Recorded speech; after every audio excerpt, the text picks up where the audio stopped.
Assalamualaikum warahmatullahi wabarakatuh. Perkenalkan, saya M. Hengki Angguna Almansa dengan NIM C0C020001 dari Prodi D3 Akuntansi kelas A.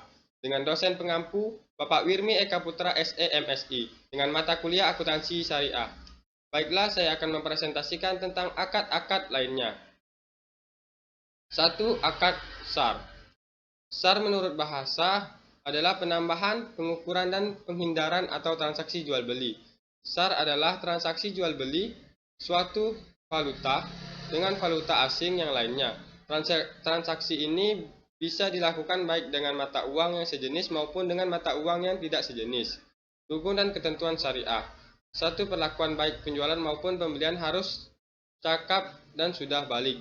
2. Objek akad dengan ketentuan karena akad SAR akan dikatakan sah apabila penguasa dilakukan dengan tunai dalam waktu maksimal 2 kali 24 jam.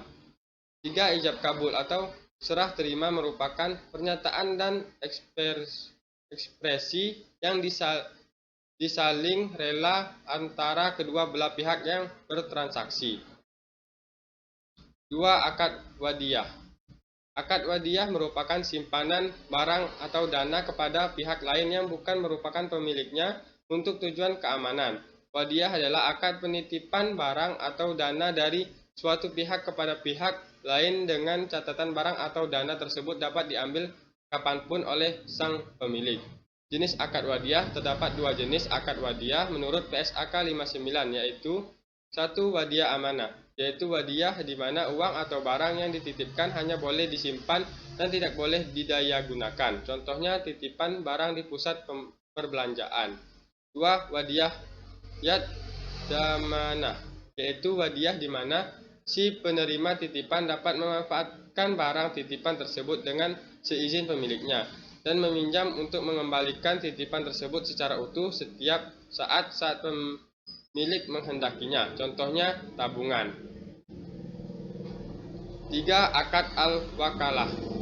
Al-wakalah adalah akad pelimpahan kekuasaan oleh satu pihak kepada pihak lain dalam hal-hal yang boleh diwakilkan. Wakalah dalam pembelian barang terjadi di mana seseorang mengajukan calon atau menunjukkan orang lain untuk mewakili dirinya dalam membeli barang. Orang yang tunjuk atau agen diperbolehkan menerima komisi. Wakalah dengan komisi disebut dengan wakalah bil ujrah. Namun agen juga diperbolehkan tidak menerima komisi. Sumber hukum. Maka suruhlah salah seorang di antara kalian pergi ke kota dengan membawa uang perakmu. Quran surat 18 ayat 19. Akad wakilah akan berakhir apabila 1. Salah satu pihak meninggal dunia atau hilang akal.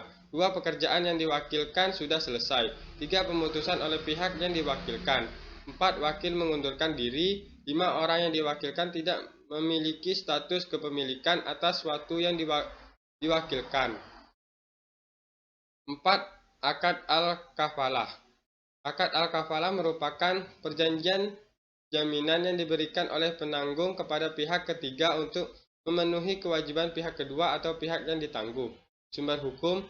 Dan dia atau Allah menjadikan Zakaria sebagai penjaminnya atau Maryam. Quran surat 3 ayat 37. Berakhirnya akad kafalah.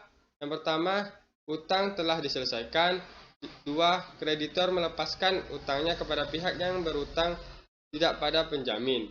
3. Ketika utang tersebut telah dialihkan. 4. Ketika penjamin menyelesaikan ke pihak lain melalui arbitrase dengan kreditur. 5. Kreditur telah mengakhiri kontrak kafalah walaupun pihak penjamin tidak menyetujuinya. 5. Qardatul hasan.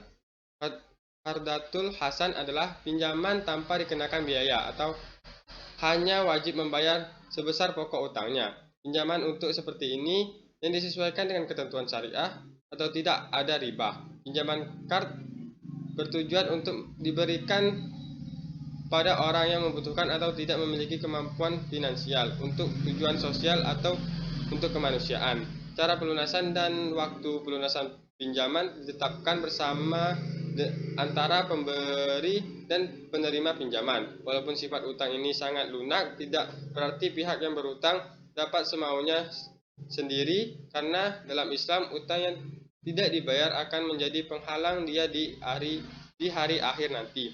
Walaupun ia gugur dalam jihad di medan perang yang pahalanya sudah dijamin, bahkan Rasul tidak bersedia mensolatkan jenazah yang masih memiliki utang. 6. Akad al-hawalah. Hawalah secara harfiah artinya pengalihan, pemindahan, perubahan warna kulit atau memikul suatu di atas pundak. Objek yang dialihkan dapat berupa utang atau piutang. Jika yang dialihkan utang, maka akad hawalah merupakan akad pengalihan utang dari satu pihak yang berutang kepada pihak lain yang wajib menangguh atau membayar utangnya. Dalam hal ini, pihak yang mengambil alih hutang harus yakin pihak yang diambil alih hutangnya dapat memenuhi kewajibannya di kemudian hari. Jika yang dialihkan piutang, maka akad hawalah merupakan akad pengalihan piutang dari satu pihak yang berpiutang kepada pihak lain yang berkewajiban menagih piutangnya. Macam-macam hawalah. 1. Dalam pelaksanaannya, hawalah ada 2, yaitu hawalah mutalak adalah seseorang memindahkan utang pada yang lain tanpa memberikan keterangan bahwa orang tersebut harus membayar utangnya dari utang yang ada padanya. B. Hawalah muqayyadah adalah seseorang memindahkan pembayaran utangnya pada orang lain dari utang yang ada pada orang tersebut. 2. Ditinjau dari segi objeknya. Hiwalah dibagi 2, yaitu A. Hawalah al-haq atau pemindah hak adalah pemindahan piutang dari satu piutang kepada piutang yang lain atau pemindahan hak untuk menuntut hutang. B. Hawalah ad-dain atau pemindahan hutang adalah pemindahan hutang kepada orang lain yang mempunyai hutang kepadanya. Lalu 7. Akad al-ran. Secara rafi'ah, ran adalah tetap, kekal, dan jaminan. Secara istilah, ran adalah apa yang disebut dengan barang jaminan, anggunan, cagar, atau tanggungan.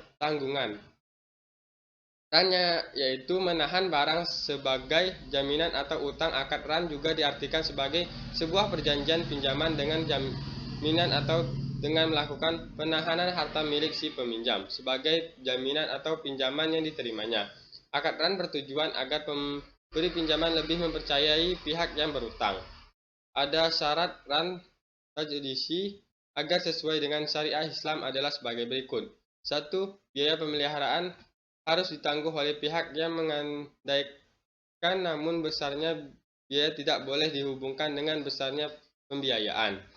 2. Pihak penerima barang jaminan dapat menyimpan bukti kepemilikan barang sedangkan barang masih dapat dimanfaatkan oleh pemilik atas seizin oleh penerima gadai. 3. Apabila terjadi eksekusi jaminan, maka barang dapat dijual atau seizin oleh pemilik barang. Demikianlah hasil presentasi saya. Jika ada kesalahan kata, saya mohon maaf. Saya akhiri dengan wassalamualaikum warahmatullahi wabarakatuh.